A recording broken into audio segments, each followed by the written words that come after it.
Selamat malam Bapak, Ibu, Saudara-saudara dalam Tuhan Yesus Kristus. Salam. Kita berjumpa lagi dalam acara refleksi malam hari ini, sebagaimana pada hari-hari Rebu yang telah berlalu. Malam hari ini kita akan merefleksikan sebuah firman Tuhan yang terdapat di dalam Injil Markus. Markus pasal 2 ayat 1 sampai dengan yang kelima. Namun sebelumnya mari kita bersama-sama bersatu dalam doa. Segala puji dan syukur kami aturkan kehadirat-Mu Bapa. Dalam kesempatan ini kami boleh bersama-sama berhimpun dalam merenungkan, menghayati, dan memahami sabda firman-Mu untuk menjadi dasar landasan kehidupan kami. Berfirmanlah dan kami sedia untuk mendengar. Dalam nama Tuhan Yesus kami berdoa dan mohon. Amin.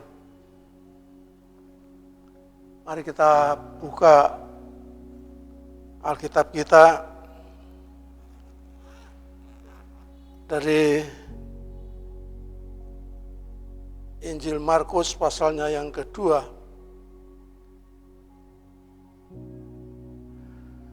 Seharusnya memang sampai pasal ayat 12, tapi saya akan baca 1 sampai 5 saja.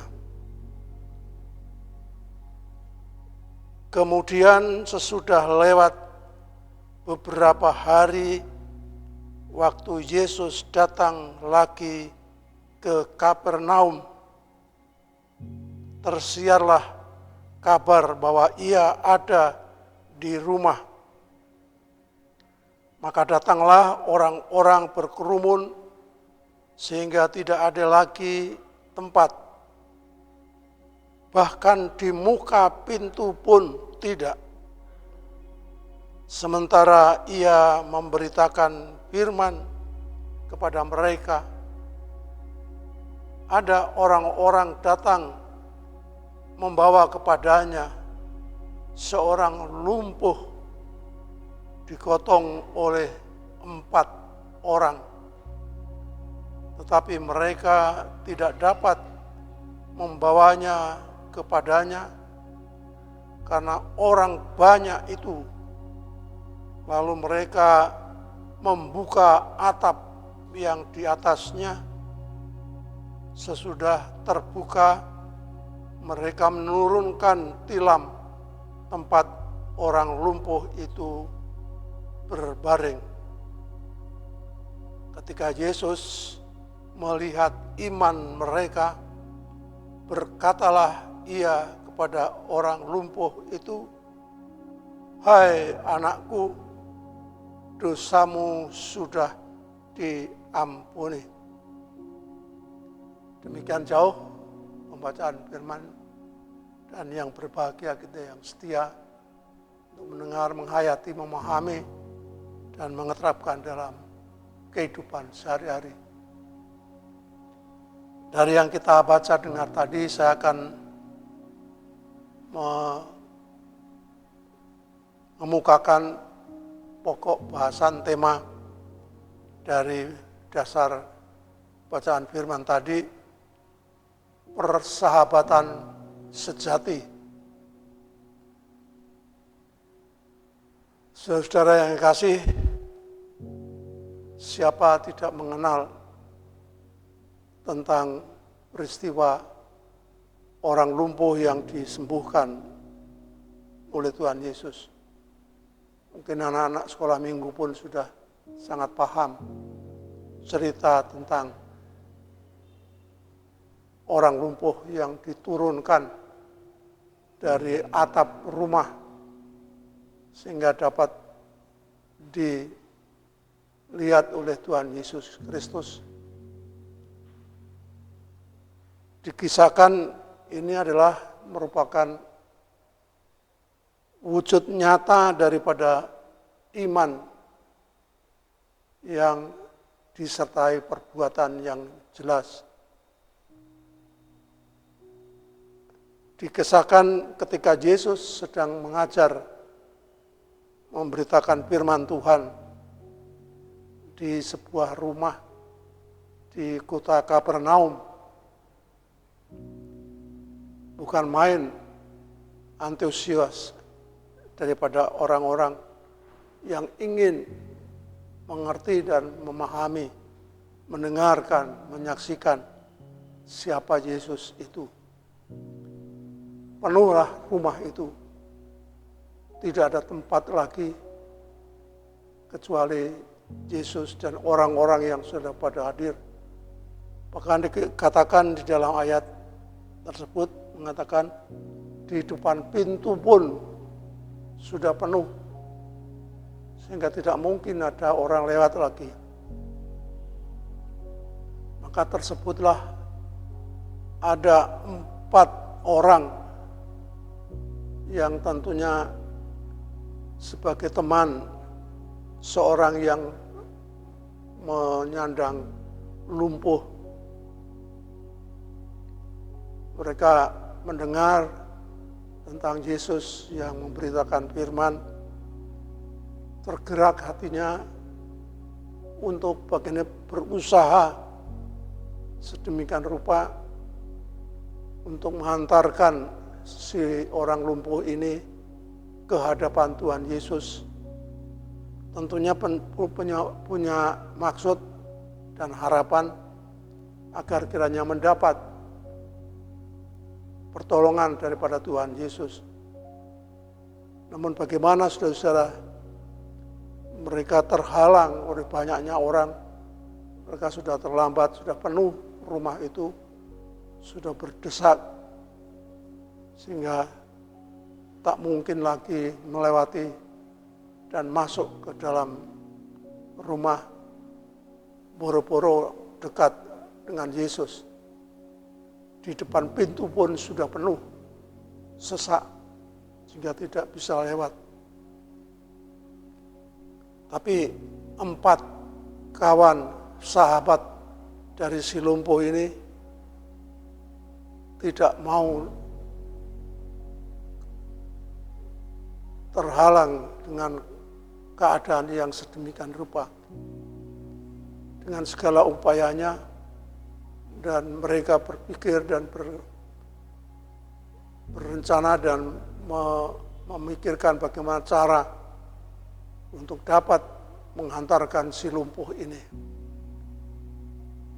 Inilah sahabat-sahabat yang memang di depan orang lumpuh tentunya suatu hal yang luar biasa. Si lumpuh sendiri hanya dapat pasrah diri dalam keadaannya yang tidak bisa berbuat apa-apa karena kondisi tubuhnya yang sudah tidak bisa digerakkan karena lumpuh itu. Sebagai orang yang percaya, teman-teman daripada sahabat-sahabat dari si lumpuh ini berpikir bagaimana caranya supaya bisa menghadirkan di hadapan Tuhan Yesus. Dalam sistem perumahan di Timur Tengah itu memang ada sotoh di atas celah-celah atau bagian yang bisa dibuka, ditutup dengan maksud-maksud tertentu. Terpikirlah 4 sahabat lumpuh ini, bagaimana kalau kita naik ke atas atap dan menurunkan dengan sebuah tilam. Kita bisa membayangkan saudara bagaimana 4 sahabat daripada si lumpuh ini dalam rangka menolong, menghadirkan dirinya untuk dapat menjangkau di depan Tuhan Yesus yang sedang memberitakan firman itu. Dari sisi etis, moral mungkin sesuatu hal yang sangat kurang etis lah. Orang sedang mengajar diganggu, nah itu biasanya di kalangan masyarakat kita, kalau ada orang yang sedang ceramah misalnya, lalu tiba-tiba munculkan satu tindakan-tindakan yang mengejutkan, tentu tidak etis, tidak baik, sesuatu yang buruk. Namun bagaimana 4 sahabat ini bisa berpikir dan mempunyai cara supaya dapat menempatkan sahabatnya yang lumpuh ini di depan Tuhan Yesus. Maka diambillah secarik semacam tempat tilam, dikatakan di dalam ayat ini, sebuah tilam lembaran yang bisa diikat dengan tali, lalu dari atas atap, sesudah dibukakan atap lubangnya, melalui tali yang dipasangkan di tilam itu,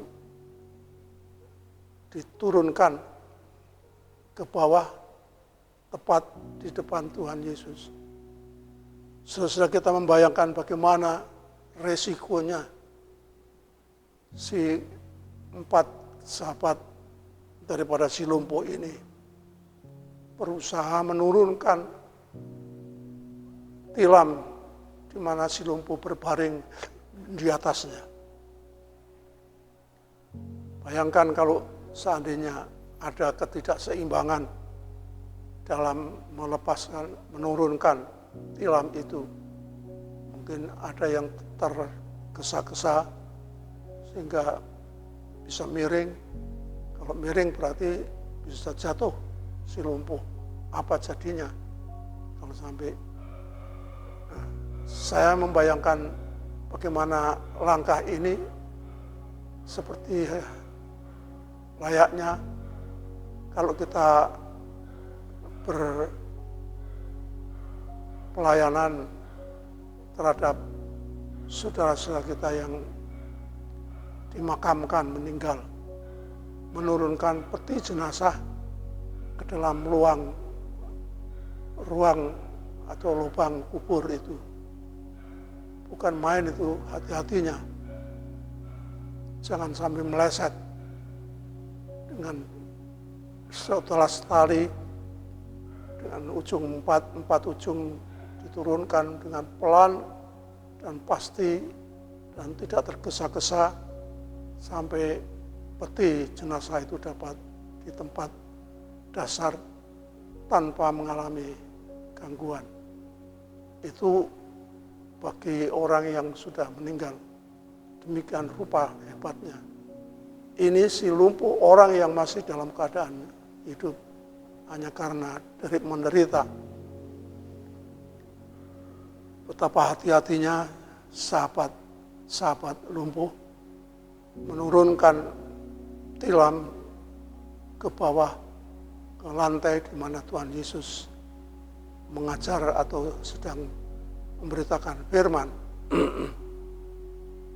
Saudara-saudara, ya kita tidak bisa membayangkan bagaimana itu rasanya menurunkan tilam dengan sebuah tali yang tentunya tidak main-main itu. Bagaimana kalau lepas salah satunya atau mungkin putus talinya, wah bisa luar biasa jadinya. Tapi inilah sahabat yang memang penuh dengan pergumulan yang sungguh-sungguh untuk dapat membebaskan si lumpuh ini. Maka sampailah diturunkan dan selamat di depan Yesus yang sedang berbicara, sedang mengajar. Tanpa merasa mengganggu atau yang katakanlah memberikan gangguan di dalam Tuhan Yesus berbicara, bercakap-cakap, mengajar, memberitakan firman. Tentunya Yesus juga terkejut melihat, dan orang-orang di sekitarnya juga sangat luar biasa memperhatikan, loh, kok ada orang diturunkan dari atas. Apa ini? Lalu Yesus juga memandang ke atas. Apa yang telah terjadi?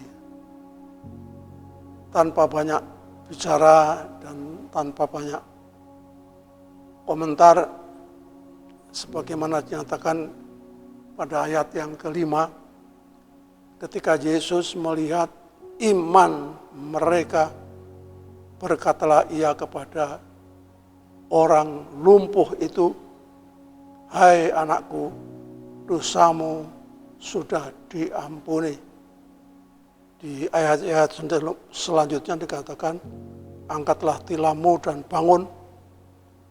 Dan orang itu pun bangun, segera mengangkat tempat tidurnya dan pergi keluar di hadapan orang-orang itu, sehingga mereka semua takjub lalu memuliakan Allah. Katanya, "Yang begini belum pernah kita lihat." Di ayat yang ke-12 itu. Jadi memang luar biasa. Yesus mengatakan bahwa iman mereka yang telah menolong si lumpuh. Di sini bukan imannya si lumpuh, tapi sahabat yang 4 orang menurunkan dari atap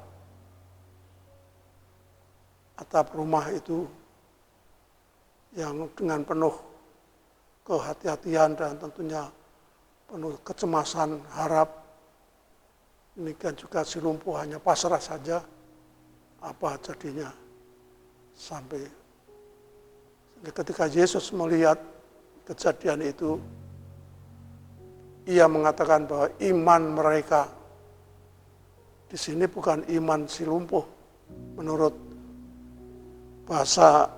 tata bahasanya, adalah bentuk orang ketika jamak mereka dan melihat ke atas orang-orang yang telah menurunkan dengan tali, dengan tilam yang diturunkan itu. Saudara-saudara,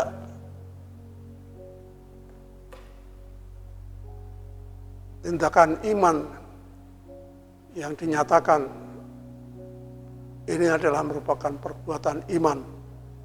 Ya, tanpa iman mereka tentunya tidak akan mampu mengerjakan tindakan yang penuh risiko dan tantangan berat itu.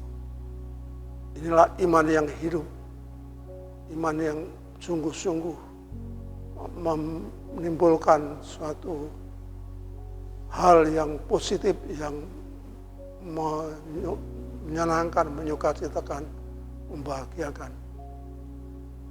Si lumpuh hanya berserah dan menyadari setelah itu pulang, ya tentunya inilah persahabatan sejati yang dapat dirasakan sebagai sahabat yang sungguh-sungguh tidak memikirkan hal-hal yang kiranya tidak dapat diterima.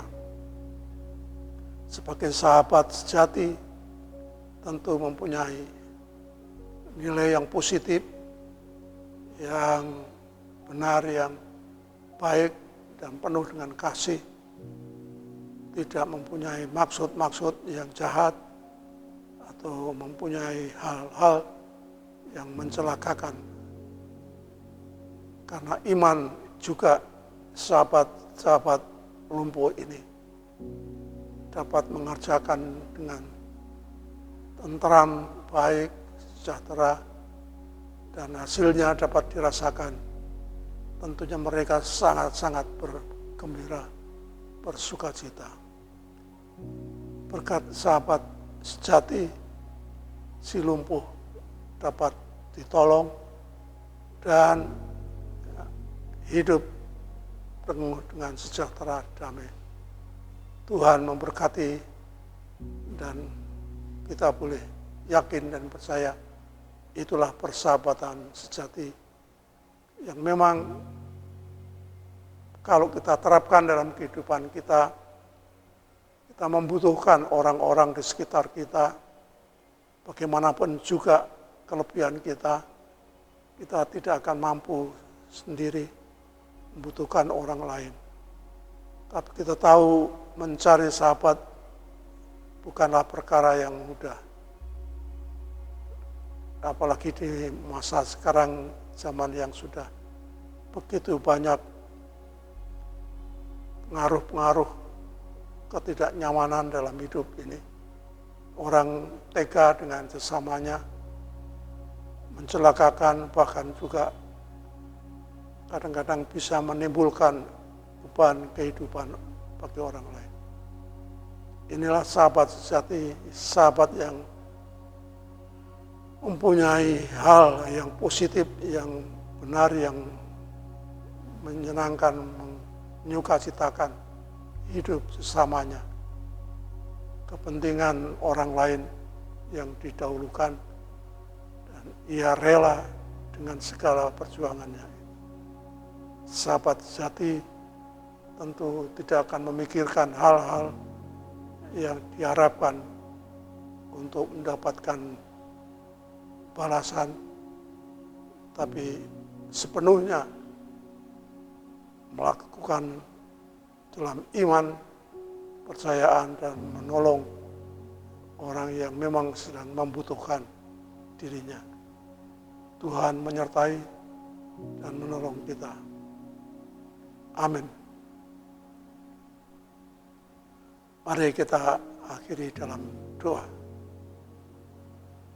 Puji dan syukur kembali kami aturkan Bapa atas rahmat anugerah-Mu, sehingga kami boleh mendengar, menyaksikan perbuatan kasih-Mu yang sangat mulia di tengah-tengah kehidupan masyarakat yang membutuhkan.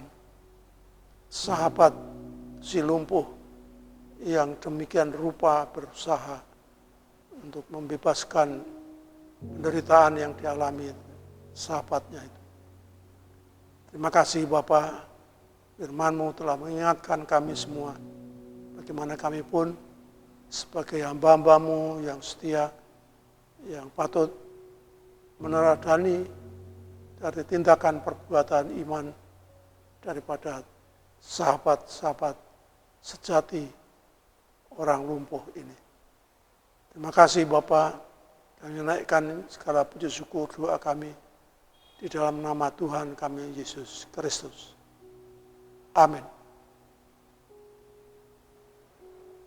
Terima kasih saudara-saudara, sampai di sini.